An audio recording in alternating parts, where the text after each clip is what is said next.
Oklahoma Secretary of Education wants to know how much universities are paying for diversity, equity, and inclusion programs.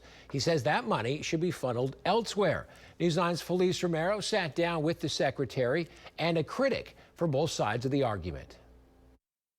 We need to move away from DEI programs and move into workforce initiatives. In a letter to universities, Education Secretary Ryan Walters is asking for a full outline of 10 years of diversity, equity, and inclusion spending. When I hear people who are in the seat of privilege, they are a leader, and they say that we don't need diversity and inclusion and programs that would enhance belonging, it's short-sighted. We want to see where our colleges are spending their money, and are they spending it on these programs, or are they spending it on workforce initiatives? Are they training up our young people so they can enter a job and make money? Secretary Walters also requesting a copy of materials that are being used in these programs.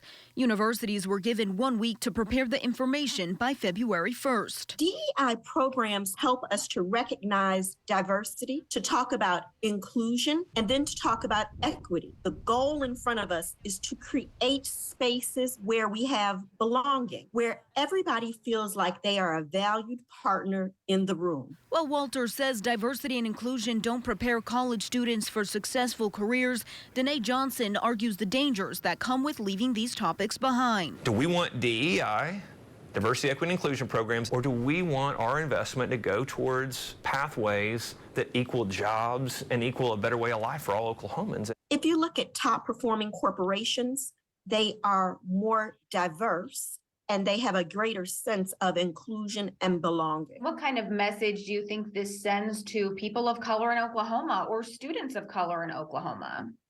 So I think the message is much broader than that. It sends the broadest community are people who are not people of color. They receive the message that those are not important topics. The best thing for someone in poverty is to get skills that are employable. Felice Romero, Oklahoma Zone, News 9.